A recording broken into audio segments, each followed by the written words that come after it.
अस्सलाम वालेकुम स्टूडेंट्स। उम्मीद है आप सब खैरियत से होंगे। वालेकुम अस्सलाम।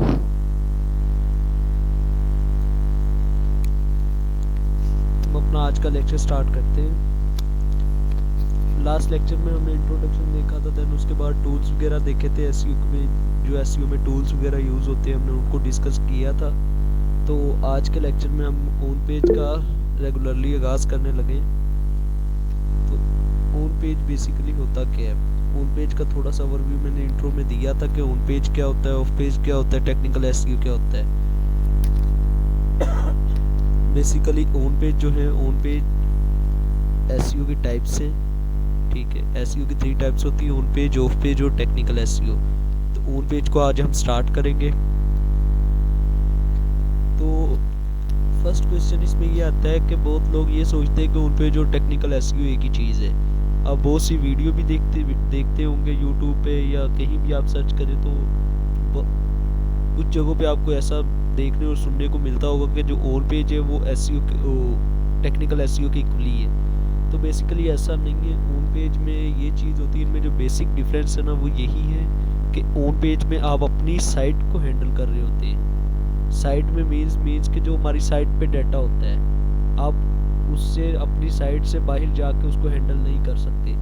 अगर आप टेक्निकल एसईओ की तरफ हम जाते हैं तो टेक्निकल एसईओ में हम totally A to Z website को हैंडल कर रहे होते हैं। हम अपनी वेबसाइट के बैकएंड पे भी जा रहे हैं, फ्रंट एंड पे भी जा रहे हैं, हम उसकी ऑफ पेज एसईओ भी उसमें आ जाती है, उसका हर चीज़ हम उसमें कर सकते क्लियर। तो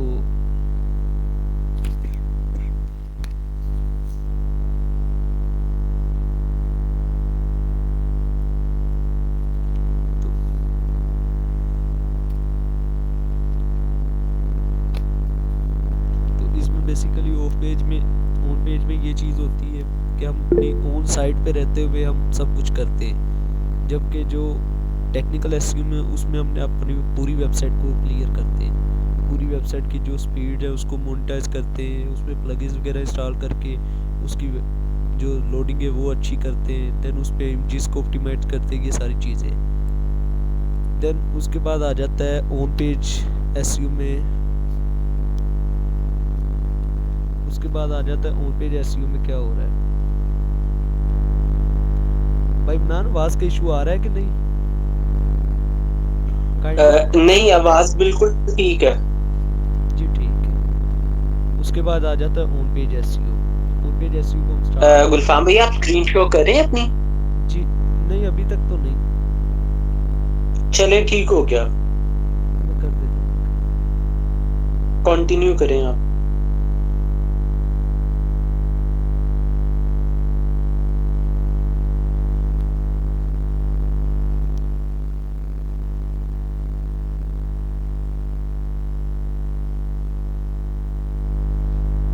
जी भाई इमरान, शो होगी स्क्रीन?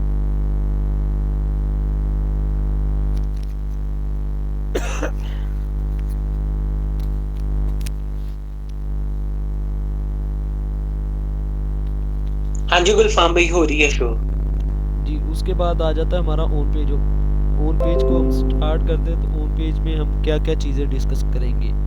ऑन पेज में फर्स्ट कीवर्ड ऑप्टिमाइजेशन आ जाती है। कीवर्ड ऑप्टिमाइजेशन में लेट्स सपोज हम कोई भी कीवर्ड सर्च करते हैं, वो हमारा कोई भी हम क्यूरी सर्च करते हैं उसमें हम कीवर्ड्स यूज़ कर रहे होते हैं। लाइक हम कोई भी चीज़ सर्च करते हैं, मैं यहाँ पे डिजिटल मार्केटिंग का मैं कोर्स फी सर्च कर लेता हूँ। कोर्स लाहौर में सर्च कर लिए, ये बेसिकली हमारा एक कीवर्ड्स है। ठीक है, देन इस पे ये आ रहा है Lahore university of management science, ये आ रहा है। ठीक है, ये इसमें फर्स्ट नंबर पे वेबसाइट उसने जो हमें शो की है। तो ये एक बेसिकली हमारा कीवर्ड्स है। तो हम ऐसा आप देखेंगे कि आपके पास अब इतने रिजल्ट उसने शो किए, तो आपके पास ये देखें 43,20,000 इसने रिजल्ट हमें शो किया है। तो अब आप ये 43 लाख में आपकी वेबसाइट नंबर 1 पे कैसे शो होगी? इसमें फर्स्ट नंबर पे आपको अपनी वेबसाइट को इस कीवर्ड के जो रिलेटेड है उसके रिलेटेड आपको ऑप्टिमाइज़ करना पड़ेगा। ये भी हम देखेंगे कैसे इसको ऑप्टिमाइज़ करना है, हम कीवर्ड्स कैसे ऑप्टिमाइज़ करते हैं, कीवर्ड्स को कैसे सिलेक्ट करते हैं। देन उसके बाद आ जाता है हमारा क्वालिटी कंटेंट। मीन्स कि हम जो वेबसाइट जो फर्स्ट नंबर पे लेट्स सपोज हमारी वेबसाइट होगी, उसमें ये जो कंटेंट होगा हम इसको कैसे ऑप्टिमाइज करेंगे। कि आपके सामने ये सारा कंटेंट नज़र आ रहा है आपको, तो इसको हम कैसे ऑप्टिमाइज करेंगे। तो ये चीज़ है। थर्ड नंबर पे इसमें आता है मेटा टैग्स, कि हम इसमें जो टैग्स यूज़ करते हैं वो टैग्स कैसे यूज़ करेंगे। देन उसके बाद यूआरएल आता है। अब बेसिकली आप देखेंगे कि ये मैं कोई भी यहाँ पे फर्स्ट नंबर पे ये वेबसाइट में इसको ओपन कर लेता हूँ, ठीक है। अब ये वेबसाइट का ये यूआरएल है इस पेज का। अब यूआरएल में आप देखेंगे कि उन्होंने स्पेस यूआरएल में अलाउ नहीं होती, तो आपने यूआरएल को भी ऑप्टिमाइज करना है। मीन्स कि आपको कीवर्ड जो आपने चूज़ करने हैं उनको यूआरएल में भी यूज़ करना है। ये मैं इसकी टाइप्स बता रहा हूँ कि ऑन पेज एसईओ में हम किस किस चीज़ पे वर्क करेंगे, तो ऑन पेज एसईओ को क्लियर करेंगे।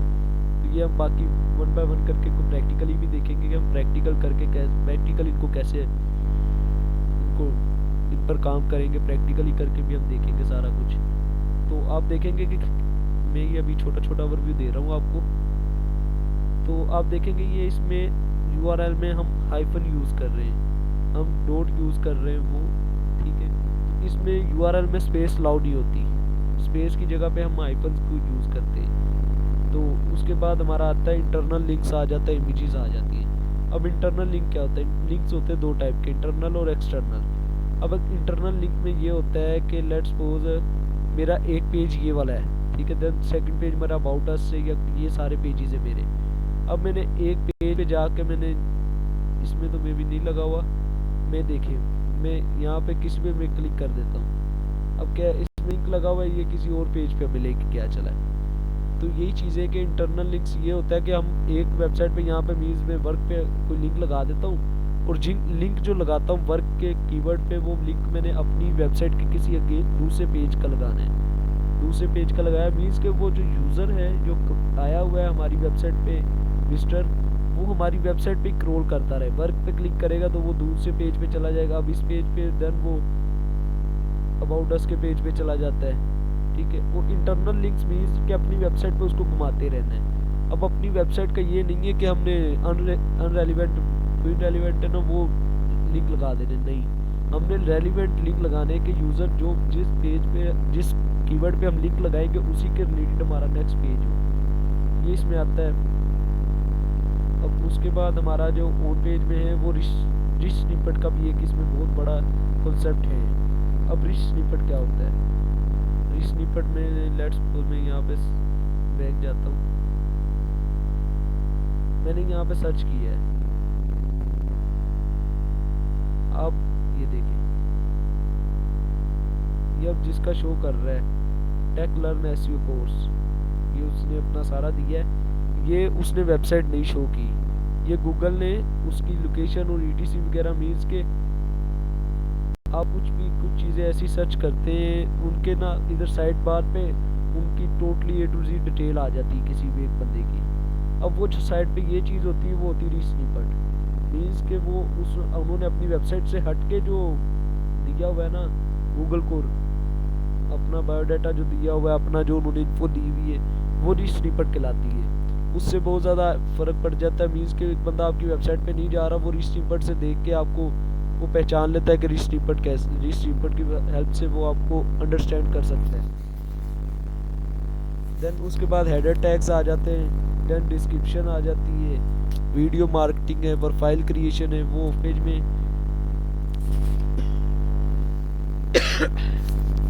अब डिस्क्रिप्शन क्या है। डिस्क्रिप्शन आप देखेंगे इसमें फर्स्ट ये देखें, ये का आ रहा है इंट्रोडक्शन टू डिजिटल मार्केटिंग, ये आपका टाइटल आ गया। टाइटल के बाद ये डिस्क्रिप्शन देखें। अब डिस्क्रिप्शन में हमने अपने कीवर्ड्स को यूज़ करने हैं। कीवर्ड्स को यूज़ करते हुए हम इसको रैंक करेंगे। अगर हमारा जो मेन टाइटल है, टाइटल हमारा अच्छा होना चाहिए। टाइटल के बाद हमारा यूआरएल अच्छा होना चाहिए। यूआरएल ऑप्टिमाइज होने के बाद डिस्क्रिप्शन ऑप्टिमाइज होनी चाहिए। देन हमारी पिक्चर ऑप्टिमाइज होनी चाहिए। देन आफ्टर पिक्चर के हमारा जो मेटा टैग्स हैं, हेडर टैग्स हैं, ये सारे ऑप्टिमाइज होनी चाहिए। देन उसके बाद ये जो चीज़ें ना छोटी छोटी, इसके बाद जो भी एक दो चीज़ें और है, हमारा कंटेंट है वो क्वालिटी होना चाहिए। इंटरनल लिंक्स हमारे होने चाहिए, मीन्स के कीवर्ड्स की स्पैमिंग हमने नहीं कही होनी चाहिए। ये सारी चीज़ें ऑन पेज पे आ जाती हैं। अब बात करें कंट्रोल की, तो एक चीज़ है कि जो वेबसाइट है कोई भी उसका 80 99% या 100% आप कह सकते हैं जो हिस्सा है ना वेबसाइट का वो ऑन पेज पे रैंक करता है। ऑन पेज पे क्यों करता है? बिकॉज ऑन पेज हमारे हाथ में होता है। ऑन पेज पे अगर हम ऑन पेज पे 100% वर्क करें ना तो हम अपनी वेबसाइट को A to Z रैंक कर सकते हैं ओनली ऑन पेज से। ऑफ पेज करने के अगर ऑन पेज अच्छी हुई वो ऑफ पेज करने की भी ज़रूरत नहीं पड़ती। बिकॉज आप एक यूज़र को कंटेंट अच्छा दे रहे हैं। मीन्स कि अगर मेरी वेबसाइट है ये तो मैं इसको ओपन कर लेता है कोई यूज़र विजिटर आके, तो अगर मेरे पास ये कंटेंट अच्छा है, मैंने उनको A to Z इन्फो दी हुई, अच्छी इन्फो दी हुई, तो उसको क्या ज़रूरत है कि वो मेरी वेबसाइट को छोड़ के वो किसी नेक्स्ट वेबसाइट पे मूव करे। तो यही चीज़ है कि अगर आपने ऑन पेज अच्छी की हुई है मीन्स आपका क्वालिटी कॉन्टेंट्स हैं, आपके जो बाई मेन पे आपका रिच स्निपेट है, देन उसके बाद आपका हेडर टैग्स है, देन उसके बाद URL है, टाइटल है, डिस्क्रिप्शन है, ये अगर आपका A to Z अच्छा बना हुआ है तो यूज़र इससे ही बहुत इफेक्टिव हुआ है, तो यूज़र इससे इफेक्ट बहुत ही अच्छा इसको लेके पॉजिटिव में लेके पॉजिटिव रिव्यू देके यूज़र इसी वेबसाइट को ओपन कर लेगा, यूज़र नेक्स्ट वेबसाइट पे जाएगा ही नहीं। तो ये चीज़ है। तो इस वजह से अगर आप 100% इसकी ऑन पेज कर लेते हैं अपनी वेबसाइट की तो आपको देन ऑफ पेज करने की इतनी ज़रूरत नहीं है। तो देन उसके बाद आता है कि कीवर्ड्स का। अब मैंने आपको बता दिया कंटेंट होता है, टाइटल होता है, डिस्क्रिप्शन, URL टैग्स होते हैं, देन ये चीज़ें। अब मैं बताता हूँ इनमें ना एक कॉन्सेप्ट मैंने छोटा सा लिया है कीवर्ड्स का। मैंने अभी तक कॉन्सेप्ट आपको देना है, वो कल की क्लास में कीवर्ड्स का एक्सप्लेन करूँगा मैं ब्रीफली के कीवर्ड्स होते क्या है, कीवर्ड्स की टाइप क्या क्या होती है। तो इसमें बेसिकली कीवर्ड्स जो होते हैं लास्ट पे जब हम सेलेक्ट करते हैं तो हम कीवर्ड्स को ले लेते हैं 2 कैटेगरीज में, एक प्राइमरी कीवर्ड्स ले लेते, एक सेकेंडरी कीवर्ड्स ले लेते। अब प्राइमरी कीवर्ड्स मीन्स मेरे पास यहाँ 2 कीवर्ड्स हैं। मैं यहाँ पे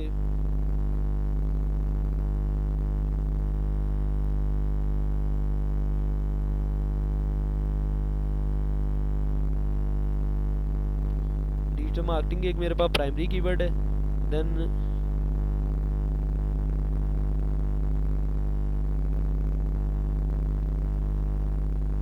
डिजिटल मार्केटिंग कोर्स मेरे पास सेकेंडरी कीवर्ड है।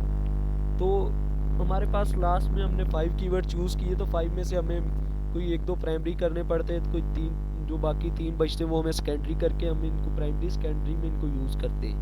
अब मैं आपको बता देता हूँ कि कीवर्ड्स को हम यूज़ कैसे करते हैं। कीवर्ड्स हम जो हमारा कंटेंट होता है मीन्स कि आप देखेंगे आपकी वेबसाइट पे, एक मैं वेबसाइट ओपन कर लेता हूँ, मैं अपनी वेबसाइट ओपन करता हूँ। नवाज़ पांडा मैंने वेबसाइट ओपन कर ली अपनी, ये हमारी अपनी वेबसाइट है। तो आप देखेंगे मीन्स के ये हमारा कंटेंट है, ठीक है। अब कंटेंट में मैं किसी भी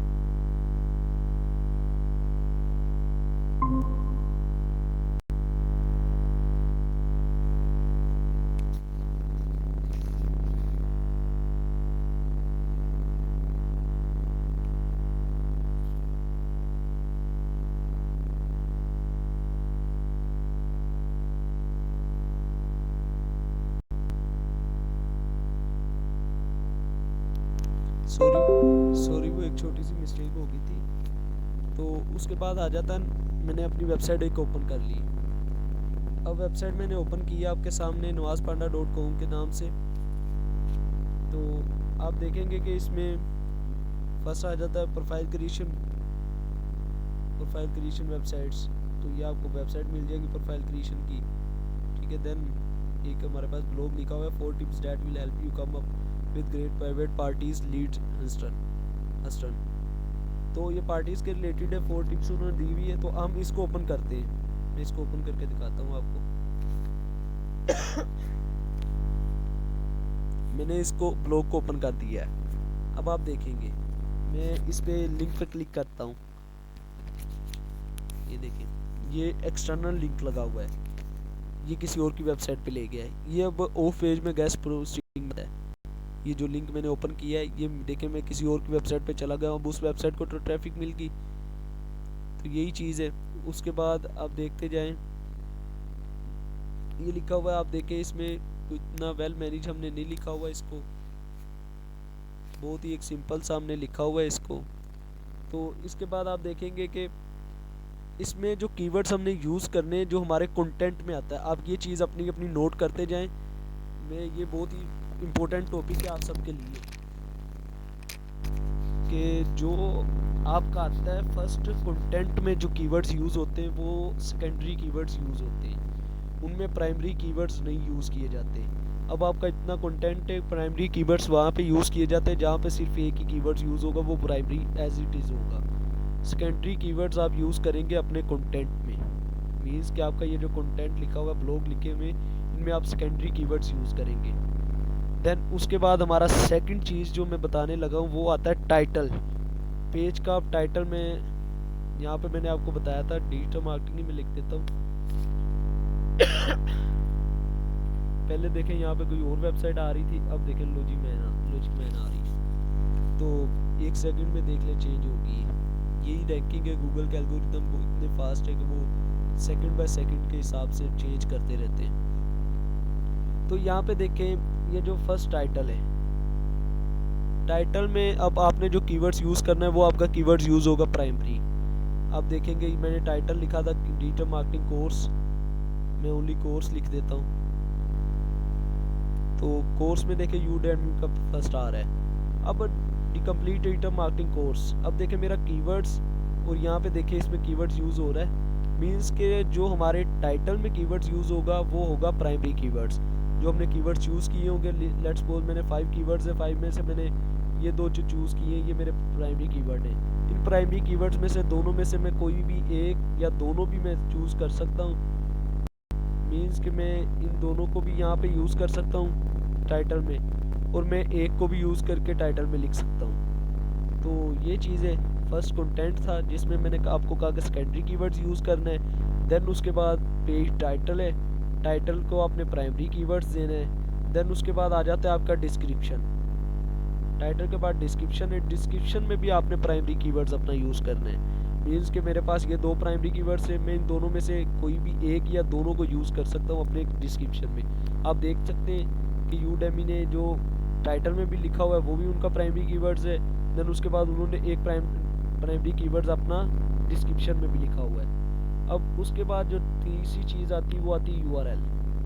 अब यूआरएल में आपने यूआरएल का एक मेथड मैंने आपको पहले बताया कि यूआरएल में फर्स्ट तो आपने एक अपना कीवर्ड डालना है, ठीक है, वो भी कीवर्ड कौन सा, प्राइमरी कीवर्ड।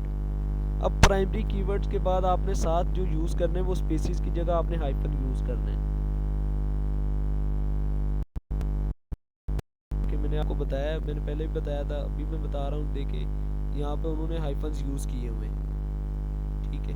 तो आपने कीवर्ड्स यूज़ करना है, वो भी प्राइमरी कीवर्ड्स। सिर्फ अभी तक मैंने कंटेंट का बताया कि कंटेंट में आप सेकेंडरी कीवर्ड यूज़ करेंगे, अदरवाइज़ 3 चीज़ें उसके अलावा बता दी, टाइटल बता दिया, डिस्क्रिप्शन बता दिया और अब यूआरएल बता रहा हूँ। इन तीनों में ही आपने प्राइमरी कीवर्ड्स यूज़ करना है। देन उसके बाद आ जाता है आल टैग्स, आल टैग्स आ जाते हैं, इसमें आप सेकेंडरी कीवर्ड्स यूज़ कर सकते हैं। देन उसके बाद आल टैग्स में से आप H1 टैग्स आता है।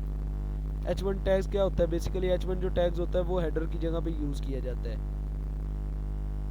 अब ये मेरा टाइटल है हेडर, तो इसको हम H1 टैग्स भी कह सकते हैं। H1 टैग्स यही चीज़ होती है। H1 टैग्स जो होता है, आप किसी भी कभी भी पोस्ट लिखें, आप वर्डप्रेस पे लिखें या HTML में देखें तो वहाँ पे टैग्स होते हैं, H6 तक टैग्स होते हैं, H1 से लेके H6 तक। जो H1 टैग्स है ये हमारे हेडर की जगह भी यूज़ किए जाते हैं। तो H1 टैग्स जो हैं, आपने H1 टैग्स की जगह पे आपने अपना प्राइमरी कीवर्ड्स लिखते हैं। बाकी जो दूसरे H2 H3 H4 H5 H6 ये जो दूसरे 5 टैग्स हैं उनमें आपने अपना सेकेंडरी कीवर्ड यूज़ करना है, H1 में आपने अपना प्राइमरी कीवर्ड यूज़ करना है, ठीक है। देन उसके बाद फॉर्मेटिंग टेक्स्ट आता है, आउटगोइंग लिंक्स आते हैं। अब फॉर्मेटिंग टेक्स्ट ऐसा टेक्स्ट है जिसमें आप मीन्स कि ये टेक्स्ट है, इस टेक्स्ट पे मैंने लिंक लगा दिया, लेकिन इसको हमने हाइड कर दिया है, वो आपको नज़र नहीं आएगा। वैसे आप इस पे लेके जाएंगे तो आपका जो कर्सर है वो कर्सर आपको शो करता है कि इस पे लिंक लगा हुआ है, अदरवाइज़ आपको वैसे पता नहीं चलेगा कि आपका लिंक लगा हुआ है।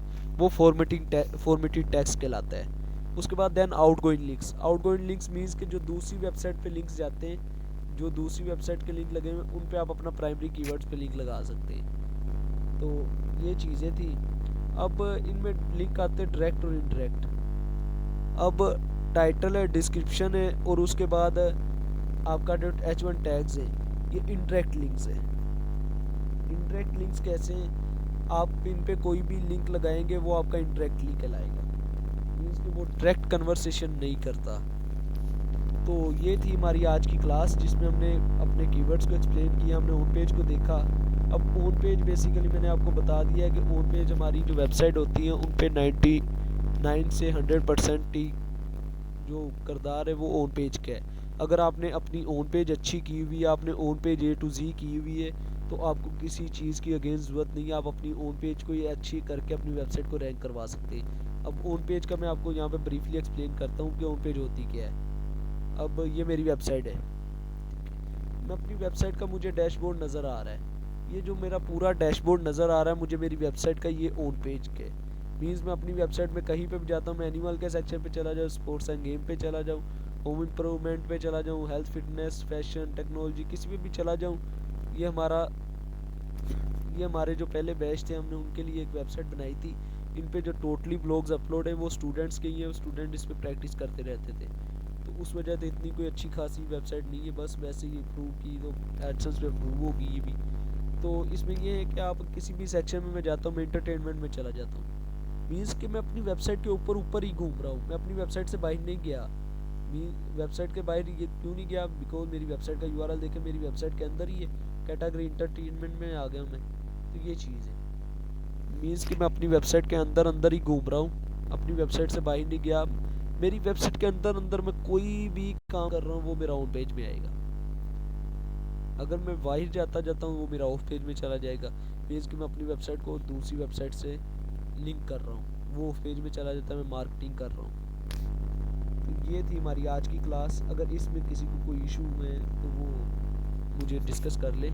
फिर इसके बाद कल हम टॉपिक डिस्कस करेंगे हमारा कीवर्ड्स की टाइप वगैरह, कीवर्ड्स कितनी टाइप्स के होते हैं, कौन कौन से कीवर्ड्स होते हैं और उनको डिफाइन हम कैसे करते हैं। अस्सलाम वालेकुम सर। वालेकुम अस्सलाम। सर हमें ये रिकॉर्डिंग लेक्चर मिल जाएंगे ना? जी जी, आपको रिकॉर्डिंग लेक्चर मिल जाएंगे। ठीक है सर, ये आपको।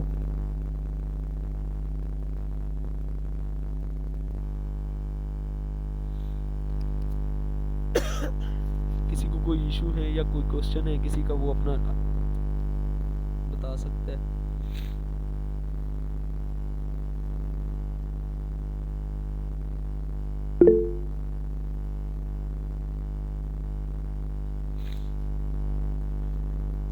एक स्टूडेंट ने पूछा है कि बेस्ट इमेज साइज क्या है यूज़ करने के लिए। तो इमेज साइज बेसिकली डिफरेंट्स होते हैं, मीन्स कि उसको आपने ऑप्टिमाइज़ करना होता है। आपने एक नॉर्मल साइज़ देना होता है, कोई भी जहाँ पे आप यूज़ कर रहे हैं वो यूज़ करने के हिसाब से होता है।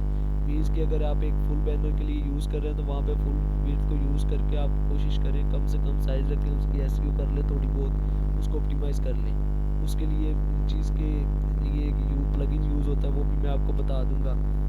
तो ये चीज़ होती है कि आपने जहाँ पे इमेज यूज़ करनी वो उस हिसाब से यूज़ की जाती है कि आप इस जगह पे ये इमेजेस बेस्ट रहेगी ये यूज़ कर दें।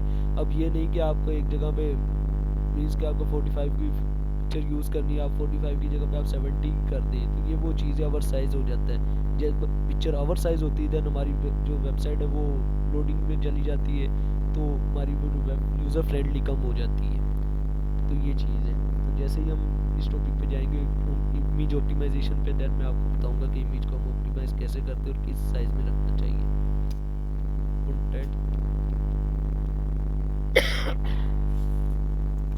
कंटेंट में आप लोग यूआरएल यूज़ कर सकते हैं, लेकिन वो यूआरएल इस तरह यूज़ करने के मीन्स एक आप वेबसाइट यूज़ कर रहे हैं, मैं आपको बताता हूँ कि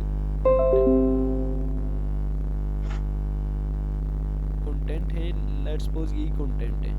अब कंटेंट में आप देखेंगे कंटेंट में जो उस कीवर्ड्स पे आपने टैग लगाना है जो हमारे रिलेटिव है। अगर आप कंटेंट में इंटरनल लिंक्स लगाना चाहते हैं तो मैं मूवीज़ की मैंने पोस्ट ओपन की है। अगर मैं मूवीज़ में देखता हूँ, देखिए यहाँ पे ये best film site to download film means कि यहाँ पे मैंने लिंक लगाया हुआ है best site to download film. अब मैं उस वेबसाइट का लिंक लगाऊंगा। अगर मैं अपनी का लगाता हूँ तो मैं उस जगह का लगाऊंगा जहाँ से वो जो विजिटर है वो इजीली पिक्चर डाउनलोड कर सके, मूवी डाउनलोड कर सके। तो अगर मेरी वेबसाइट में कोई ऐसा ऑप्शन नहीं है तो मैं देन जिसकी वेबसाइट का लिंक लगाऊंगा तो वो ऐसा लिंक लगाऊंगा या वो ऐसा लिंक लगाऊंगा जहाँ से यूज़र अपनी वीडियो फिल्म या डाउनलोड कर सके। ये देखिए मैं यहाँ पे वेबसाइट चेंज नहीं हुई, वो हमारे इंटरटेनमेंट वाले सेक्शन पे ले गया। अब इंटरटेनमेंट वाले सेक्शन पे ले गया मीन्स कि ये इंटरनल लिंक्स लगा हुआ है। देखिए वो वापस वही पेज पे में ले आया है।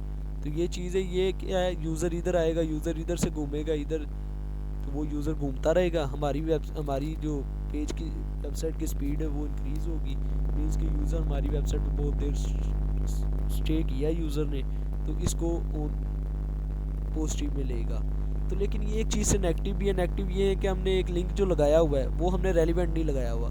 यूज़र एक आया है, यूज़र डाउनलोड करने के लिए आया है फिल्म, लेकिन हमने उसको मीन्स के धोखा दे के हम उसको अपनी वेबसाइट पे स्टे करने के लिए मजबूर कर रहे हैं कि वो हमारे ब्लॉग को पढ़े, हमारी वेबसाइट को क्रॉल करता रहे, लेकिन उसको मिले कुछ ना।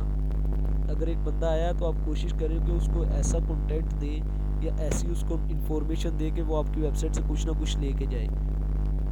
इशू नहीं है, आप एक ब्लॉग हैं, वो ये जब ब्लॉग गेस्ट पोस्टिंग हम करवाते हैं या करते हैं तो उसमें बताया जाता है कि आप ज़्यादा से ज़्यादा 3 लिंक्स लगा सकते हैं। कोई बंदे ऐसे होते हैं वो आपको 1 लिंक्स देते हैं, कई आपको 2 देते हैं, कई आपको 3 दे देते हैं, लेकिन ज़्यादा से ज़्यादा मैक्सिमम भी 3 आप यूज़ कर सकते हैं। तो इंटरनल लिंक्स है वो आपके ऊपर डिपेंड करता है कि आप अपनी वेबसाइट के रेलिवेंट पेजेस को एक दूसरे से कनेक्ट कर सकते हैं। वो आप चाहे 10 लगा के कनेक्ट कर ले, वो चाहे आप 1 लगा के कनेक्ट कर ले, वो आपकी मर्जी है। लेकिन वो ज़्यादा नहीं करना, वो फिर लिंक स्पैमिंग आ जाता है, तो वो उस नेगेटिव रिव्यूज़ में ले जाता है इससे हमारी वेबसाइट को। नेक्स्ट किसी का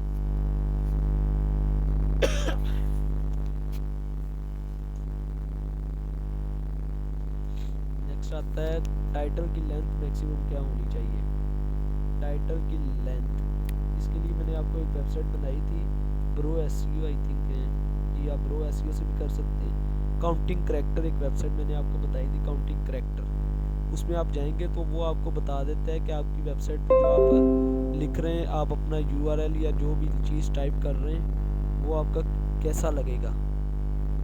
तो ये जो हमारी वेबसाइट होती है, हमारा जो गूगल के एल्गोरिदम है, ये बेसिकली हमारी वेबसाइट को जो है ये करैक्टर में नहीं करते, ये पैक्सल में करते हैं। पैक्सल में हमारी वेबसाइट की जो करैक्टर होते हैं, वर्ड्स होते हैं, इनको पैक्सल में लेके जाते हैं। देन पैक्सल की सूरत में ये हमारी वेबसाइट को काउंट करते हैं। ये देखें मेटा टैग्स लेंथ चेक कर, अब इस पे जाएंगे, देन आप यहाँ पे कोई भी चीज़ लिखेंगे वो आपको उसी टाइम शो करता रहेगा कि आपका जो पेज टाइटल है, टाइटल में यहाँ पे शर्त लिखता हूँ, ये देखिए मैंने डिटेल लिखा है, ये आपका इतना आ गया है। अब इसको और भी लिख सके, आप इसको कर सकते हैं कि आपका कितना डिटेल मार्किंग में कर देता हूँ। ये देखें काउंटिंग करैक्टर 17 आ रहे हैं, पैक्सल्स 157 आ रहे हैं। देन उसके बाद यूआरएल्स आ जाता है, यूआरएल्स आप लिखते जाएं। देन उसके बाद डिस्क्रिप्शन आप लिखते जाएं, आपको पता चल जाएगा कि आपको कितना बेस्ट है, तो आप उस हिसाब से अपना लिखें। तो लेकिन जो टाइटल जो लेंथ है, इसकी लेंथ एक नॉर्मल होती है। जो अब आप कहें कि आपका जो पोस्ट है उसकी लेंथ है टाइटल की, वो आप जब तक आपका टाइटल का जो मकसद क्लियर नहीं होता आप उसको एंड नहीं कर सकते। मीन्स कि मैं डिजिटल मार्केटिंग का बता रहा हूँ, व्हाट इज़ डिजिटल मार्केटिंग, ये मेरा एक टाइटल बन जाता है, तो मैं इसको टाइटल में जब तक मैं ये तो नहीं लिख सकता डिजिटल मार्केटिंग कि व्हाट इज़ डिजिटल मार्केटिंग, और डिजिटल मार्केटिंग में बहुत डिफरेंस है। मीन्स कि डिजिटल मार्केटिंग है, खाली डिजिटल मार्केटिंग है, उसमें A to Z आप नॉलेज लिख सकते हैं, इंपॉर्टेंस भी आ सकती है, सब कुछ आ सकता है। व्हाट इज़ डिजिटल मार्केटिंग में डिजिटल मार्केटिंग के सारा आ सकता है कि डिजिटल मार्केटिंग है क्या। तो ये चीज़ है, इसमें मैं आपको बता दूंगा कि जब टाइटल के ऑप्शन पे आएंगे तो टाइटल के जब हम ब्रीफली एक्सप्लेन में करूँगा तो टाइटल में डिफरेंट चीज़ें आ जाती हैं। आपका जो पोस्ट का टाइटल है वो क्या होना चाहिए, देन उसके बाद जो आपकी वेबसाइट का टाइटल है वो क्या होना चाहिए। तो ये काउंटिंग करेक्टर है, इसमें आप इजीली अपना आपको देख सकते हैं कि आपका जो टाइटल है वो किस तरह का शो होगा, आपका यूआरएल किस तरह का शो होगा, ये चीज़ें। Next question.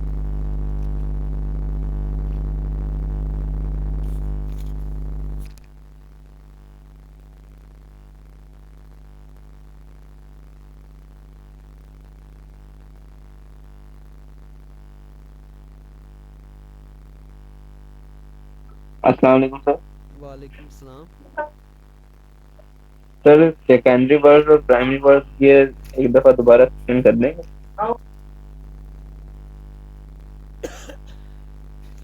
बेसिकली प्राइमरी और सेकेंडरी कीवर्ड्स, ये कीवर्ड्स की दो टाइप लास्ट में ली जाती हैं कि मीन्स कि आप जब कीवर्ड्स को फाइंड करते हैं, आप कीवर्ड्स की ऑप्टिमाइजेशन करते हैं, कीवर्ड सर्च करते हैं। एसईओ में कीवर्ड सर्च का ऑन पेज में बहुत ज़्यादा ही इम्पोर्टेंस है। तो जब आप कीवर्ड सर्च करते हैं, कीवर्ड्स जब आप फाइंड करते हैं, आप लाखों हज़ारों में से कोई 5 से 10 कीवर्ड्स चूज़ करते हैं, वो 10 को आपको देन डिवाइड करना पड़ता है कि 10 में से जो वो फर्स्ट नंबर पे आते हैं, मीन्स कि जो जिनकी ज़्यादा इंपॉर्टेंस है वो आप प्राइमरी में ले लें, जो जिनकी कम इंपॉर्टेंस है उनसे कम है वो सेकेंडरी में ले लें। अब प्राइमरी कीवर्ड ऐसे कीवर्ड है जिनकी इंपॉर्टेंस ज़्यादा है, जो रैंकिंग ज़्यादा करते हैं, जो रैंकिंग में ज़्यादा आते हैं, वो आप प्राइमरी कीवर्ड्स में रख के आप उनकी जिनकी सर्च वॉल्यूम ज़्यादा है, जिनका जो कीवर्ड डिफ़िकल्टी वो कम है, ऐसे कीवर्ड्स को आप प्राइमरी करेंगे। प्राइमरी करके देन उनको आप जब लेके जाएंगे अपनी वेबसाइट में पुट करेंगे, तो प्राइमरी कीवर्ड्स का मैंने आपको बता दिया अभी लेक्चर में कि आप प्राइमरी कीवर्ड्स किस किस जगह में यूज़ करेंगे, देन सेकेंडरी किस किस जगह में यूज़ करेंगे। ये चीज़ें यहाँ पे मैंने आपको एग्जांपल दी है, मेरे पास ये दो हैं। ऐसे इस तरह के आप 10 से 15 कीवर्ड्स निकालेंगे, उनमें से आप चूज़ करें। मेरे पास अब ये दो हैं, मैंने दो में से जो डिजिटल मार्केटिंग कोर्स है ये सेकेंडरी में ले लिया है, ये प्राइमरी में ले लिया है। तो इसी तरह हमने चूज़ करना होता है कि प्राइमरी को फर्स्ट नंबर पे रख के हमने देनी होती है, देन हम सेकेंडरी को सेकंड नंबर पे रखते हैं। तो ये था हमारा सेकेंडरी और प्राइमरी। शुक्रिया सर। तो बाकी ये एक स्टूडेंट ने पूछा था टाइटल की लेंथ का, तो इसमें बेसिकली जो मेरे माइंड में चल रहा है वो इसमें कोई मुख्तिस नहीं होती। जो हमारी पेज की टाइटल लेंथ है वो एक नहीं होती कि आपको रिकमेंड की गई हो कि आप ये करें या इतनी रखें, कोई स्पेसिफिक नहीं है या कोई रूल नहीं है इसका।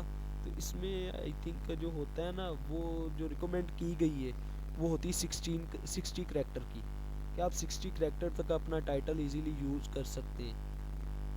मीन्स कि आपका जो टाइटल होना चाहिए वो 60 करैक्टर के अंडर होना चाहिए, 60 करैक्टर से अबव नहीं होना चाहिए।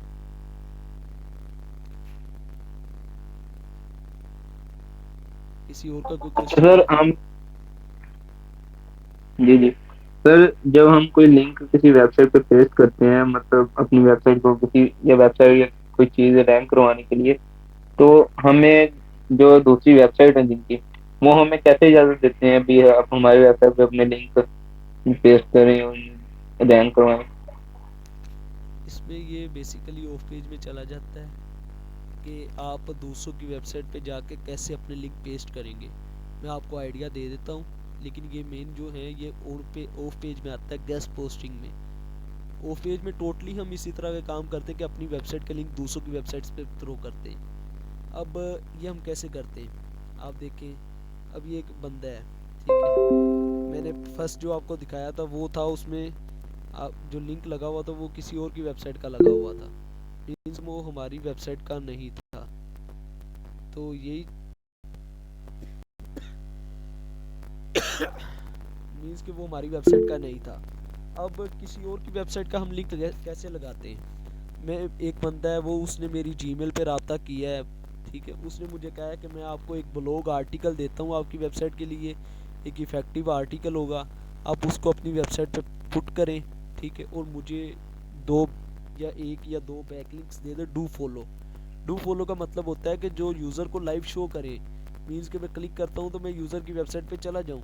अदरवाइज़ नो फॉलो जो लिंक होते हैं उनको मैं इजाज़त नहीं देता कि यार मेरी वेबसाइट है, मैं उनको नो फॉलो कर देता हूँ, तो वो यूज़र को नहीं शो होंगे, विजिटर को नहीं शो होंगे। आपको पता चल रहा होगा लिंक लगे हुए, लेकिन शो नहीं होंगे कि कौन सी वेबसाइट के लगा हुआ है। तो वो डू फॉलो आप लिंक लेंगे उससे, उसको कहेंगे मैं आपको एक आर्टिकल लिख के देता हूँ।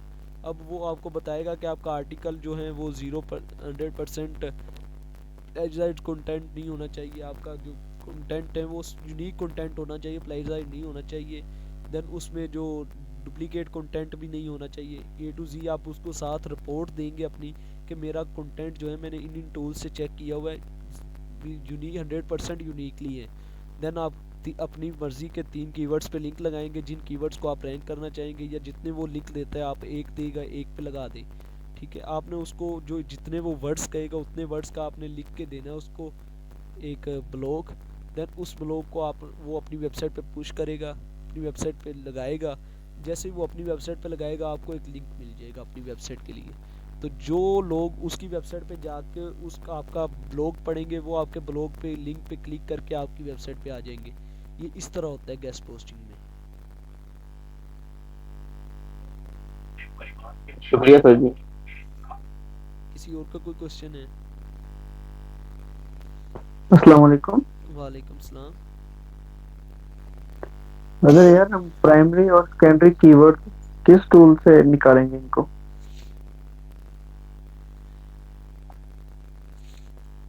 जी एक स्टूडेंट ने पूछा सेकेंडरी और प्राइमरी कीवर्ड्स को हम किस टूल से निकालेंगे। ये होता है बेसिकली हम कीवर्ड सर्च करते हैं। अब कीवर्ड सर्च करते हैं तो कीवर्ड सर्च के लिए हम डिफरेंट टूल्स यूज़ करते हैं। हम सिमर्च करते हैं, गूगल कीवर्ड करते हैं, हम एचरफ करते हैं। हम आप हर बंदे के अपनी चॉइसेस होती है, जो ज़्यादातर चल रहे हैं वो यही है। नील पटेल ऊबर सजेस्ट चल जाता है, आंसर द पब्लिक है फ्री में, वो भी यूज़ कर लेते हैं। तो ये जो हमारे टूल्स हैं इनको हम यूज़ करके हम अपनी कीवर्ड्स की लिस्ट लेते हैं। जब हम कीवर्ड्स की लिस्ट डाउनलोड करते हैं मीन्स उनमें से अपनी सर्च वॉल्यूम देखते देखते, उनकी कीवर्ड डिफ़िकल्टी देखते देखते, जब उनमें से हम सेलेक्ट करते हैं वो पहले 50 होते, 50 में से 40 आते, 40 में से 30, 30 में से 20, 20 में से 10, 10 में से वो चूज़ करते करते 50 में से हमने 5 निकाल लिए मीन्स के जो टॉप पे। अब वो 5 कीवर्ड निकले, 5 कीवर्ड को हमने देन 5 को हमने 2 टाइप्स में लेके आना, प्राइमरी और सेकेंडरी। जो 5 में से पहले नंबर पे 2 होंगे हम उनको प्राइमरी कर देते हैं या एक को प्राइमरी कर देते हैं, बाकी 4 या 3 को हम सेकेंडरी कर देते हैं। इसके लिए कोई टूल्स नहीं होता, ये हमने अपने कीवर्ड्स में से निकालना होता है। वो कीवर्ड्स जिनको हम सर्च करते हैं दूसरे टूल्स में से, स्मर्श वगैरह में से, तो वही टूल्स की लिस्ट को हमने अपग्रेड जब हम करते हैं तो वो हम सेकेंडरी और प्राइमरी की फॉर्म में करते हैं। इसका ये तरीक़ेकार होता है। गेस्ट पोस्टिंग के लिए स्पेसिफिक साइट, आप हर वेबसाइट पे गेस्ट पोस्टिंग कर सकते हैं। गेस्ट पोस्टिंग के लिए स्पेसिफिक साइट नहीं होती, कुछ यूज़र होते हैं। अगर आप खाली गेस्ट पोस्टिंग करेंगे, गेस्ट पोस्टिंग से अर्निंग करना चाहते हैं तो आपको लिस्ट रखनी पड़ेगी, उनके ओनर को जीमेल रखनी पड़ेगी। देन आपको पास क्लाइंट आता है, वो कहता है मुझे इस साइट पे चाहिए गेस्ट पोस्टिंग, मैं आपको आर्टिकल दूंगा, आपने बस पोस्ट करवाना है। तो आप उसको कहेंगे कि मैं इतने पैसे लूँगे या लूँगा, तो आप उससे उतने पैसे लेके मींस कि आप $5 आगे पे करते हैं, आप उससे 7 ले लेते हैं। उससे आर्टिकल लेके आपने उनको ईमेल करके उनसे पब्लिश करवा के उनको $5 देने, 2 आपको आपकी बच जाएंगे आउटसोर्सिंग में। ये सारा काम जो गेस्ट पोस्टिंग का ये आउटसोर्स ही होता है। तो इसमें ये चीज़ है, आपको डिफरेंट वेबसाइट मिल जाती है। आप फेसबुक पे गेस्ट पोस्टिंग के ग्रुप्स ज्वाइन करें, आप वहाँ पे कहें कि मुझे फ्री वेबसाइट गेस्ट पोस्टिंग की साइट्स चाहिए, आपको ढेरों लोग आपको मैसेंजर पे जाके आपसे खुद को कॉन्टैक्ट करेंगे कि आप इस वेबसाइट पे अपना आर्टिकल पब्लिश करें। देन आप अपनी उसकी वेबसाइट देखें, अगर उनकी वेबसाइट का DAPA वगैरह अच्छा है, उनकी स्पीड अच्छी है, उन पर ट्रैफिक थोड़ी बहुत है, तो आप फ्री में उन पर पब्लिश करते रहें। ये तरीक़ेकार है।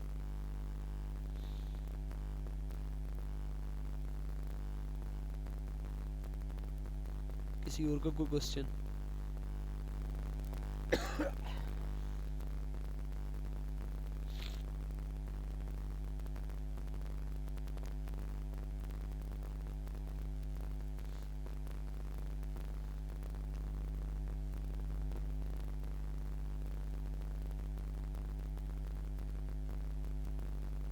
DA और फर्स्ट DAPA क्या होता है मैंने आपको पहले बताया, और DAPA आ जाता है। DA होता है डोमेन अथॉरिटी, मीन्स कि हमारी जो वेबसाइट की स्पीड होती है, वेबसाइट की अथॉरिटी होती है, उसको हम DA कहते हैं। देन उसके बाद पेज आ जाते हैं, पेज की अथॉरिटी PA कहते हैं। अब मेरी एक वेबसाइट है nawazpanda.com, navasPanda.com मेरी वेबसाइट है। वेबसाइट का जो मेन URL है नवाज पांडा, उसको हम DA कहते हैं। ठीक है, जो हमारी वेबसाइट के ऊपर पेजेस मैंने आपको शो करवाए, ये जो पेजेस का एक एक पेज में हेल्थ और फिटनेस पे जाता हूँ, इसकी जो आएगी वो PA आएगा, मीन्स के पेज अथॉरिटी आएगी। ये चीज़ है DAPA ये। देन इसको यूज़ करने के लिए हम एक टूल यूज़ करते हैं मोस। मोस हमें बताता है कि DAPA क्या होता है। ये टूल है मोज, इसको लॉगिन करना पड़ेगा। ये मैं आपको नेक्स्ट सेक्शन में जहाँ पे हम यूज़ करेंगे वहाँ पे मैं आपको बताऊँगा कि मोज को हम लॉगिन कैसे करते हैं और इससे हम कैसे DAPA चेक कर सकते हैं। तो ये आपको वेबसाइट का DA और PA बता देता है कि वेबसाइट का DA क्या है, वेबसाइट का PA क्या है। तो हम मोज को यूज़ करेंगे, फ्री में यूज़ करके हम मोज को अपना DAPA चेक कर सकते हैं वेबसाइट का कि उसका DA और PA क्या है। अगर आपने वैसे वेबसाइट जानी है, आप वैसे डिफरेंट वेबसाइट्स हैं DAPA चेकर्स की, आप DAPA चेकर्स पे यहाँ पे क्लिक करें, आप फ्री में बहुत सी वेबसाइट्स हैं जिनका DAPA इजीली चेक कर सकते हैं। उसकी एक्सटेंशन होती है, उसकी एक्सटेंशन से ही हम चेक कर लेते हैं।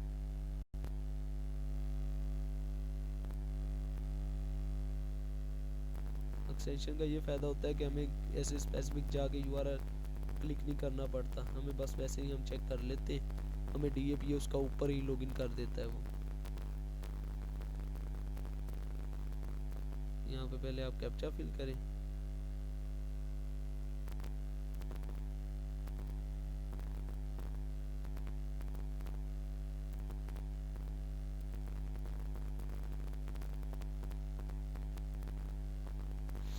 मैंने कैप्चा फिल किया, मैं चेक DAPA पे कर देता हूँ, तो आप देखेंगे DA इसका 52 आ रहा है, PA इसका 28 आ रहा है। देन उसके बाद ये उसने अपनी नेक्स्ट डिटेल दी हुई है, लेकिन मेंस हमारा यही था DA और PA। अब DA हमारी वेबसाइट का है कि हमारा जो DA है वेबसाइट का वो 52 है 100 में से। अब ये जितना ऊपर जाता जाएगा मेरे लिए, मेरी वेबसाइट की डोमेन का उतना ही अच्छा है डोमेन के लिए, मेरी मीन्स कि मेरी वेबसाइट की स्पीड, मेरी वेबसाइट की ट्रैफिक उतनी अच्छी है। अब PA जो है ये हमारी पेज बाय पेज है। अब ये मेरा पेज अथॉरिटी वो बहुत कम है, मीन्स कि मेरे पेजेस की रैंक होने वाली है, पेजेस को रैंक करना पड़ेगा, देन ये ऊपर जाएगा। ये कैसे ऊपर जाएगा, बैकलिंक से जाता है, ट्रैफिक से जाता है। DA मेरा 50+ है।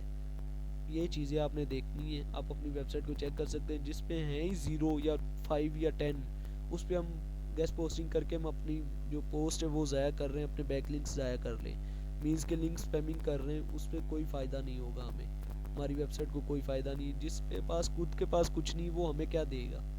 तो आपने जो चेक करना है वो ज़्यादा से ज़्यादा ट्राई करनी कि जिसका DAPA अच्छा होना चाहिए, ट्रैफिक अच्छी होनी चाहिए। बैकलिंक्स जो हैं, बैकलिंक्स डिफरेंट टाइप्स के होते हैं। वो बैकलिंक्स ऑफ पेज में चला जाता है, तो जब हम ऑफ पेज में जाएंगे मैं आपको बैकलिंक्स का भी सारा समझाऊंगा, बैकलिंक्स क्या होते हैं। बैकलिंक्स मिलते नहीं है, बैकलिंक्स आपने जो SEO है वो या तो अपने लिए बनाता है या क्लाइंट्स को देता है। तो अगर आपके पास कोई क्लाइंट आता है, वो डिफरेंट टाइप से बैकलिंक्स की गेस्ट पोस्टिंग है, प्रोफाइल क्रिएशन है, ब्लॉग कमेंटिंग है, फोरम पोस्टिंग है, देन उसके बाद और भी है। तो आपको क्लाइंट्स जो आपसे मांगता है उस चीज़ आपने उसकी रिक्वायरमेंट को फुलफ़िल करना होता है।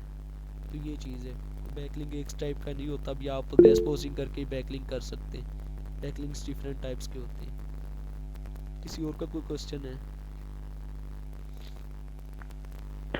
सर एक मेरा क्वेश्चन आया था इसमें कि अगर जैसे आपने बताया कि हम फेसबुक ग्रुप्स के अंदर जाकर फ्री में गेस्ट पोस्टिंग साइट ले सकते हैं, तो वहां पर अगर हम अपना जब आर्टिकल शेयर करें तो हम अपने आर्टिकल के अंदर अपनी साइट के बैकलिंक्स ऐड करके शेयर करेंगे।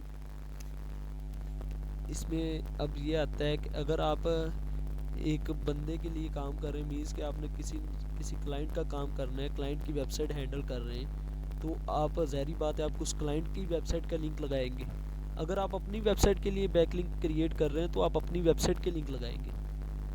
जिस चीज़ का मैं अगर अपनी वेबसाइट का कर रहा हूँ, अगर मेरी navasPanda.com है, मैं अगर अपनी वेबसाइट इसके लिए आर्टिकल मैंने लिखा हुआ है, तो मैं अपना काम कर रहा हूँ तो मैं अपनी वेबसाइट का लिंक लगाऊंगा। अगर मैं किसी क्लाइंट का कर रहा हूँ, लेट्स सपोज मुझे Udemy वालों ने कहा है कि आप हमारी गेस्ट पोस्टिंग करें, मैं Udemy वालों के ब्लॉग बनाता हूँ, आर्टिकल लिखता हूँ, आर्टिकल में Udemy के जो कीवर्ड्स होंगे उन पे लिंक लगा के मैं लिंक लगा के उनको थ्रो कर देता हूँ भी यार ये आप लाइव कर दे। तो अगर वो वेबसाइट फ्री है तो वो फ्री में लाइव करेगा। जिन जिन वेबसाइट पे ज़्यादा मिलियंस में ट्रैफिक होती है वो उन्होंने अपनी फ़ी रखी होती है कि आप इतनी फ़ी पे करें, देन हम आपको फ़ी लेके वो $5 लेते, वो 10 ले ले, वो 7 ले ले, वो 6 ले ले, वो एक एक आर्टिकल के $5 भी लेते हैं। तो इससे इस तरह भी अर्निंग बहुत ज़्यादा लोग कर रहे हैं कि गेस्ट पोस्टिंग का मेरी वेबसाइट है, इस पर ट्रैफिक अच्छी है तो मैं इस पे जो मैं आर्टिकल पब्लिश करूँगा, लोग अब पब्लिश करने आएंगे, मैं उनसे अर्निंग लूँगा। मैं उनसे कहूँगा $5 दें, आप मैं आपका लिंक लगा देता हूँ। और ये जो लिंक होते हैं ये लाइफ टाइम नहीं होते। गेस्ट पोस्टिंग के जो लिंक होते हैं ये लाइफ टाइम नहीं होते, ये यूज़र की मर्ज़ी होती है। वो 6 मंथ लगा रहने दे, 6 मंथ के बाद रिमूव करके साइड पे करे। वो 3 मंथ लगा रहने, 3 मंथ के बाद रिमूव करते। ये चीज़ें होती है। आपने क्लाइंट्स का अगर आप काम कर रहे हैं तो क्लाइंट्स को आपने एक दफ़ा लाइव लिंक देना है। मीन्स के यहाँ पे लिंक लगा हुआ है इस पेज पे, मैं इसका URL उससे लूँगा, अभी आप मुझे URL दे दें, वो उस URL मुझे देगा, मैं वही URL क्लाइंट को सेंड करूँगा। क्लाइंट देखेगा लाइव है, क्लाइंट कहेगा ठीक है, क्लाइंट का काम हो गया, देन कोई सरदर्दी नहीं है। ये चीज़ है इसमें। फ्री वेबसाइट्स आप सर मिनिमम DAPA कितना होना चाहिए मिनिमम? अगर आप अपनी वेबसाइट के लिए करेंगे तो मैं ये कहूँगा कि आपकी अपनी वेबसाइट से ऊपर होना चाहिए जो भी दूसरी वेबसाइट है।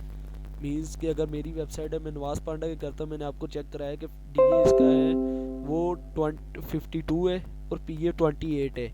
मीन्स कि मैं जिस वेबसाइट पे पोस्टिंग करूँगा उसका DAPA कम से कम भी मिनिमम भी मेरे मुताबिक लेवल का होना चाहिए, मेरे इक्वल होना चाहिए।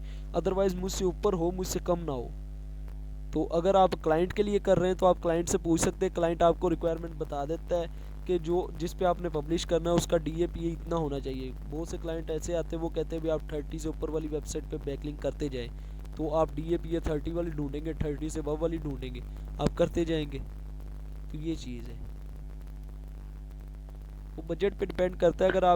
अगर क्लाइंट का बजट जो है वो क्लाइंट अफोर्ड कर रहा है, क्लाइंट कहता है मैं $5 पर गेस्ट पोस्ट के पर बैकलिंक्स के मैं चार्ज करता हूँ, तो आप मिलियंस वाली ट्रैफिक में उसका बैकलिंक्स लगाते जाएं, चाहे उनका DAPA जितना भी ट्रैफिक है, हमें ट्रैफिक से भी गर्ज है ना।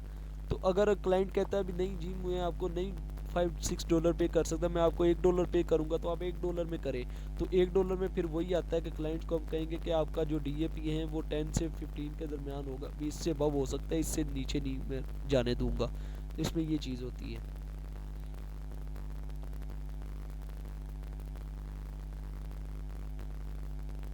बाकी वेबसाइट्स जो फ्री में गेस्ट पोस्टिंग के लिए फ्री वेबसाइट्स, आप गूगल पे जाएं और फेसबुक पे जाएं, फेसबुक पे जाके आप फ्री गेस्ट पोस्टिंग की 2 तरीकों की आ जाती है। इसमें एक आती है कि उसमें ऑथर काउंट आपको वेबसाइट का मिल जाता है, आप खुद जाके आपने पब्लिश करना होता है, ठीक है। सेकंड जो वो पब्लिश आप कर देते हैं वो लाइव उन्होंने खुद करना होता है, जब वो देखेंगे आपको रिव्यू देंगे, रिव्यू करके वो लाइव कर देंगे, अदरवाइज़ उनकी मर्ज़ी है। बाकी जो आपका फ्री वेबसाइट्स, आप फेसबुक पे जाएँ, आप ग्रुप सर्च करें गेस्ट पोस्टिंग फ्री ग्रुप्स, वहाँ ग्रुप्स में जाके आप पोस्ट कर देंगे मुझे फ्री वेबसाइट चाहिए गेस्ट पोस्टिंग के लिए, तो आपको वो जो जिन लोगों के पास फ्री वेबसाइट होंगी, जिनको अपना वेबसाइट का कंटेंट इंक्रीज़ करना होगा, वो आपसे कमेंट्स में कहेंगे कि आप कम इनबॉक्स, या आप खुद उनके इनबॉक्स में वो आपके इनबॉक्स में आकर मैसेंजर पे रब्ता करेंगे, आपसे कांटेक्ट करेंगे, आप उनको कहें, उनसे डिस्कस करें, देन वो अपनी वेबसाइट का लिंक देंगे, आप उनकी वेबसाइट चेक करें, DAPA चेक करें।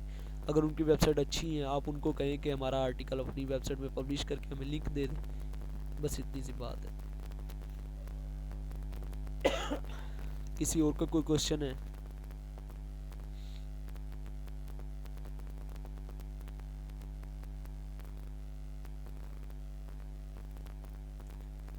स्पैम स्कोर हैं जो कम से कम होना चाहिए। अगर स्पैम स्कोर हैं वो आपके लिए नुकसानदेह, आपकी वेबसाइट के लिए नुकसानदेह। स्पैम स्कोर जो होता है वो कम से कम होना चाहिए, कम से कम मीन्स वो होना ही नहीं चाहिए।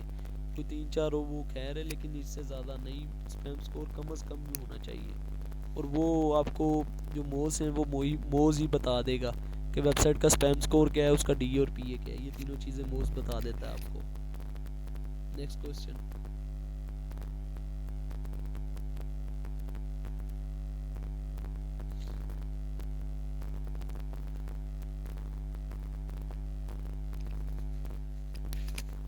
अगर किसी का कोई क्वेश्चन है, बैकलिंक्स कौन से लेने चाहिए? बैकलिंक्स बेसिकली जो भी है, बैकलिंक्स प्रोफाइल क्रिएशन है वो सबसे स्ट्रॉन्ग बैकलिंक्स है।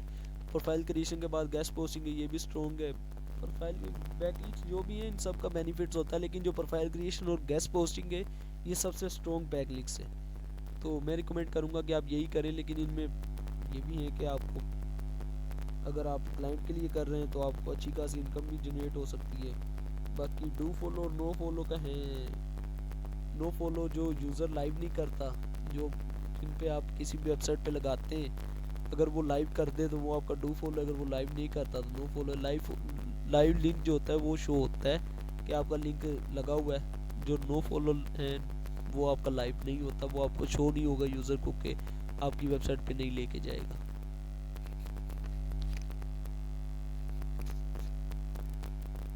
अगर किसी को कोई और क्वेश्चन है वो मुझसे डिस्कस कर सकता है।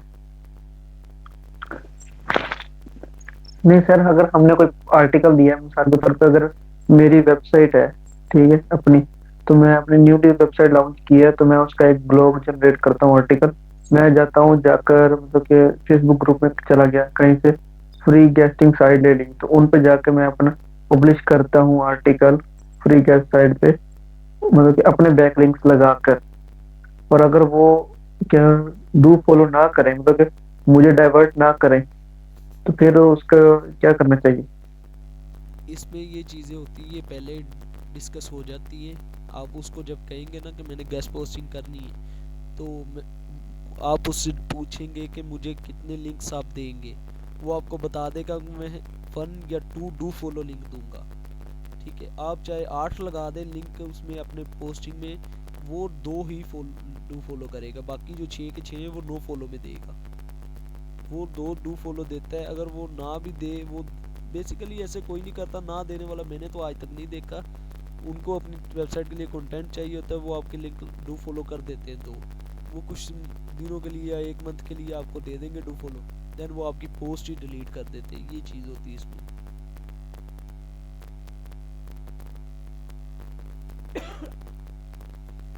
मतलब इसका इनडायरेक्ट जो बेनिफिट है वो आप आएगा आपकी साइट पे ट्रैफिक? आपकी साइट पे आएगा जी, बिल्कुल आएगा। आपकी वेबसाइट पे ट्रैफिक किस तरह आएगी? उसकी वेबसाइट पे जो लोग आएंगे वो आपकी वेबसाइट पे लिंक के थ्रू आएंगे। अगर आपकी वेबसाइट पे लिंक के थ्रू लाने का फ़ायदा तब है जब आपकी वेबसाइट पे जो कंटेंट है वो क्वालिटी होगा। मैं आपको यही चीज़ लेक्चर में समझा रहा हूँ तब से, कि जब तक आपकी ऑन पेज अच्छी नहीं होगी, आपकी ऑफ पेज करने का फ़ायदा बिल्कुल भी नहीं है। आप ट्रैफिक ला रहे हैं अपनी वेबसाइट पे, अगर आपकी वेबसाइट पे कंटेंट अपना ही ऑप्टिमाइज नहीं है, अपना जो आपका कंटेंट है वही एक लेवल का नहीं है, तो आपका यूज़र वहाँ पे क्या स्टे करेगा? आप जितना मर्जी ट्रैफिक लाते रहे, यूज़र उसी टाइम वापस बैक पे जाता जाएगा। मीन्स कि आपकी वेबसाइट पे एक बंदा गया, उसी टाइम बैक हो गया है, तो गूगल तो ले गया इसको नेगेटिव में। गूगल कहेगा यार इसकी वेबसाइट पे इतना कंटेंट ही नहीं है, या इस तरह का अच्छा कंटेंट नहीं है, लिंक स्पैमिंग है, कुछ भी है, तो जो यूज़र जा रहा है उसी टाइम वापस आ रहा है। अगर कंटेंट अच्छा होगा तो हमारा ऑटोमेटिकली हमारी ट्रैफिक आएगी वेबसाइट की।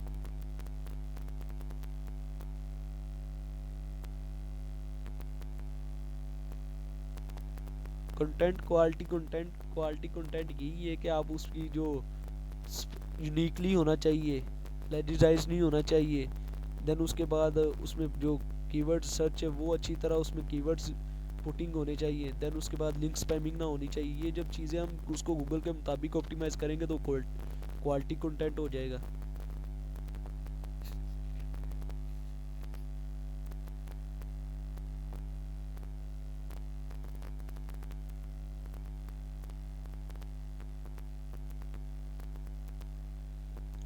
जी बाकी जो हम आज की क्लास को एंड करते हैं। अगर किसी का कोई आपका क्वेश्चन है, नेक्स्ट क्वेश्चन है, तो वो मुझसे मैसेज में व्हाट्सएप पे आ जाए, मुझे पर्सनल एसएमएस कर दे, मैं उसको गाइड कर देता हूँ कि क्या है क्या नहीं। बिकॉज आपके यही रिक्वेस्ट है कि आपका जो काम आपको करवाया जा रहा है आप उसके रिलेटेड ही सर्च करें, वो आपके लिए बेस्ट है, मेरे लिए बेस्ट है। मुझे बताने का कोई इशू नहीं, मैं बता रहा हूँ, मैं आपको ऑन पेज का भी गाइड करता जा रहा हूँ। इससे ये हो रहा है कि मैं लेक्चर जो दे रहा हूँ वो ऑन पेज के दे रहा हूँ, आप अपने माइंड को डाइवर्ट करके आप उसको ऑफ पेज की तरफ लेके जा रहे हैं। तो यही चीज़ है, ये आपके लिए भी नुकसानदेह, दूसरे स्टूडेंट्स के लिए भी है। तो ट्राई किया करें कि जो मैंने लेक्चर दिया उसके रिलेटेड क्वेश्चन किया करें, ताकि जो चीज़ें रहती होंगी वो भी क्लियर हो जाए क्वेश्चन आंसर में, और दूसरे स्टूडेंट्स हैं उनके लिए भी ये भी नुकसान देना हो। तो ये चीज़ें हैं। बाकी अगर किसी का कोई भी क्वेश्चन है वो मुझे डीएम कर दे, मैं उसको गाइड कर दूंगा कि ये चीज़ ये है या ये चीज़ ये है। बाकी अगर किसी का कोई इसके रिलेटेड क्वेश्चन हो तो वो मुझे बता दे।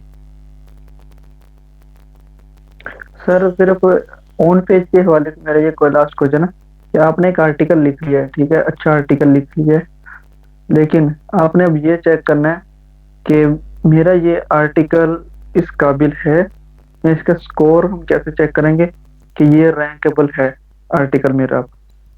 इसके लिए प्लगइन्स होते हैं वो यूज़ किए जाते हैं। यूज़ प्लगइन इस टाइम सबसे ज़्यादा चल रहा है।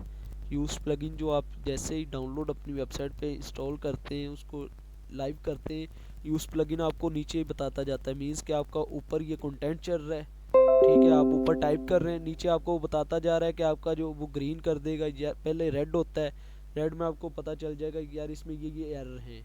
रेड के बाद जब उसको येलो में लाएंगे मीन्स कि वो थोड़ा सा बेहतर हुआ है। येलो से वो फिर जब ग्रीन कर देगा मीन्स कि आपका जो कंटेंट है वो सबसे अच्छा कंटेंट है इस टाइम। ग्रीन में मीन्स कि आपका 100% यूनिकली है। देन वो ये नहीं कि कंटेंट को सबको एक को करता है, देन वो मेटा टैग्स लहदा बताता है। मेटा टैग्स के बाद वो जो हेडर है वो लहदा बताता है।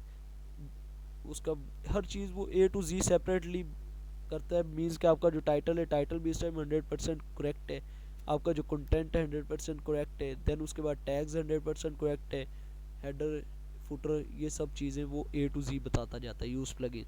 वो जब हम नेक्स्ट कंटेंट पे जाएंगे तो मैं आपको वो बताऊंगा कि वो किस तरह होता है। उसका पेड वर्जन भी होता है, फ्री भी होता है। तो ये चीज़ है।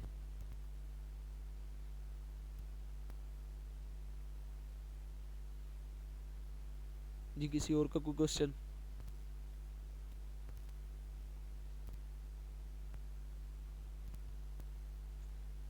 चले आज की क्लास को एंड करते हैं। बाकी किसी का कोई क्वेश्चन हो वो मुझसे व्हाट्सएप पे कांटेक्ट कर सकता है। तो इंशाल्लाह मिलते हैं कल की क्लास में। ओके, अल्लाह हाफिज़ गाइस।